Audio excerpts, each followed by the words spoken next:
गेवलां गेलेग्रा फोथारावहाय 80थि भारत उदांस्रि सान हिसाबै एक्स भलन्टियार फर्सआ जिहेतु गाजा गोमजायै फालिनायखौ जों नुनो मोनदों।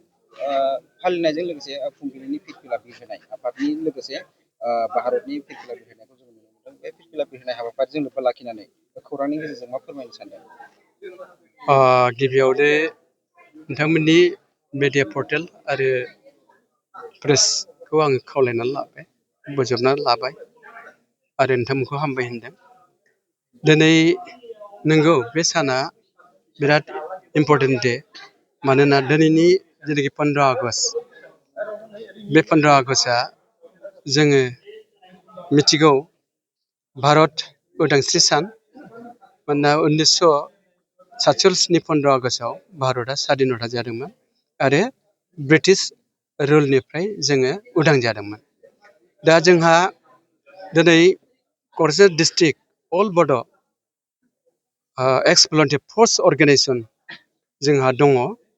बेखौ थांनाय जों आगोलाव अबस्से आन्दलनिफ्रायनो जोनोम जाबोनानै फैनाय बे आफादा, बेखौ जोङो बेखौ गोथाङै लाखिनांगौ होननानै जोंनि माखासे सान्थौ आरो मेलेमजिबिफ्रा थांनाय 2022नि 6 जानुवारि बेखौहाय गायसनदों आरो बे साननिफ्रायनो जों हाबाफारि हिसाबै जोङो कन्टिनिउवासलि जोंनि एजेन्डाफोरखौ जों लानानै थांदों। दिनै जोंबो दतमा ओनसोलाव दतमा आन्सलिक अल बर' एक्स भलन्टियार फर्सनि जेनाखि बे लकेसनाव दिनै जोङो भारत हादरनि फिरफिलाखौ बिरहोनायजों लोगोसे जोंनि आफादनि डिस्ट्रिक्ट क'क्राझार डिस्ट्रिक्ट अल बड' एक्स भलन्टियार फर्सनि जेनाखि फिरफिला बेखौ जों बिरहोबाय। आरो जों मिथिगौ जों दिनै मानो भारत हादरनि फिरफिलाखौ बिरहोनांगौ, बेखौ गोबां मानसियानो बे जिनिसखौ एसे कनफिउजन गोनो गोथो जानो हागौ। खिन्थु बाथ्राया जाहैबाय जोङो साफ्रोमबो भारतीय, जों बर'फ्राबो भारतीय आरो जे पार्ट अफ इन्डियान नेसनेल।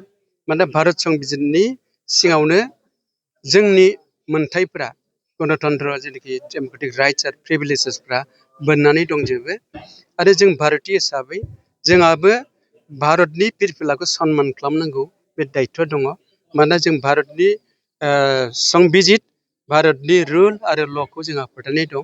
आरो जों भारतीय हिसाबै बे एफा गिदिर स्वाधीनता मोननाय जेनाखि जोंनि देशनि फिरफिला, बेखौ मर्यादा होनाय, रेसपेक्ट खालामनाय, मोजां मोननाया जोंनि कर्तब्य होननानै जों बेखौ क'क्राझार डिस्ट्रिक्ट जोंनि एक्स भलन्टियार फर्स मावफुं आफादा बेखौ दिनै खालामबाय गाजा गोमजायै। आरो आं बेखौनो मेसेज होनो सानदों, जोङो भारतनि फिरफिलाखौ उरायनायजों लोगोसे जोंहा आलादायै जोंहा थांखि दङ। बे थांखिखौ जों जाफुंहोनोबो बेजों लोगोसेनो जोङो जोंनि डिस्ट्रिक्टनि जोंनि बे भलन्टियार फर्स अर्गेनाइजेसननि जेनाखि फिरफिला, बे फिरफिलाखौ जों बिरफाहोदों। आरो लोगोसे जोङो मुंख्लंफोरखौ जों बाउदों, सनमान खालामदों। आरो बेनो जाहैबाय जोंहा थांखिया, जोंहा आलादा मोनसे मिशन दं। मानो होननानै बुङोबा जोंनि बड'फा फादार अफ बड'सआ जेखन बे सोमावसारनायखौ लाबोदोंमोन, बे समाव पेरालेल भाबै फ्रि भाबै जोङो भलन्टियार फर्सआ सैनिक हिसाबै बे संग्रामजों जों लोब्बा दंमोन। गतिके जोङो बे संग्रामखौ जों दाबो अब्याहत दोनाखै, जोङो बेखौ कन्टिनिउवास जोङो लिभिं खालामनो जुजिगासिनो दं। मानोना जोंनि थांखियाबो जोबाखै। आरो बे थांखियानो जाहैबाय जोंहा आलादा बड'लेण्ड सोरजिनायनि सिमां। आरो जे सिमांखौ दिनै बास्तबाव खालामनो थाखाय फादार अफ बड'स उपेन्द्रनाथ ब्रह्मआ जांख्रिथाय लाबोनानै जोंनो माखासे एचिभमेन्टफोरखौ एसेबाबो गेजेर खन्द'आव जोंनो होफैदों। थेवबो जोंनि थाखाय कन्टेन्टेड नङा, जोङो सन्थुष्ट नङा। जोङो आलादा रायजो मोनागौमानि जोंनि गांनाय उखैनाय, जोंनि बिभिन्न माने दुखु खस्थ' आरो जोंनि स्वाधीनताया जोबनाय नङा। आरो जोङो सब समाय मोनफ्रोमबो लामायाव जोङो अबस्टाकोल्स आरो रेजिस्टेन्सखौ जों मोनबाय थागोन। बिनि थाखायनो जेब्लासिम जोंहा आलादा बड'लेण्डआ सोरजिजाया, अब्लासिम जों बेखौहाय लांबाय थागोन संग्रामखौ। आरो बे जोंनि थांखि। आरो दिनै जोङो कमिटेड, दिनैनि बे 80तम 90 फिरफिला बिरहोनाय सान, बे बिरहोनाय साननि हाबाफारियावनो जोङो बे फिरफिलानि सिङाव कमिटेड जोङो प्रमिस लानाय जाबाय जोङो बयबो खौसे जानानै जोंनि बड'लेण्ड रायजोखौ जों सोरजिगोन आरो जोंहा फोथायनाय दं बे रायजोखौ सानसे जों मोनहैगोन मानो होननानै बुङोबा जोंहा गासिबो क्राइटेरिया दिनै बे बड'लेण्ड ओनसोलाव जोङो लेंगुवेज मोनबाय जों काउन्सिल मोनबाय 6 सेडुल काउन्सिल जोंहा प्रटेक्टेड बेल्ट एन्ड ब्लक बायदि लेन्डनि अधिकार दं जोंहा language culture distinct culture identify आरो जोंहा दा आलादायै मोनसे सबसे बड' नेसन होननो हानाय बायदि बड'लेण्ड इउनिभारसिटिबो जोङो मोननो हाबाय गतिके जोंहा क्राइटेरिया गासिबो फुलफिल जानानै दं जों रायजोखौ मोनगोन आरो बे रायजोखौ मोननो थाखाय जोंहा जास्ट भारत हादरनि जेनाखि संबिधाननि रुल्सफोर ल'फोर दं बे ल'जों खारफानानै जोङो संग्रामखौ लाङोबानो डेम'क्रेटिक वे अफ सिस्टेमजों जोङो नन भायलेन्स मेथडजों जोंनि ब्रेनजों जोंनि कागज कलमजों जोङो लाङोबानो बड'लेण्ड रायजोखौ जों मोनहैगोन बे ध्रुब सैत्य आरो बे खाथां बेखौ रावबो लाखिनो हाया बेखिनि फोथायनाया जोंनाव बेरखांदों आरो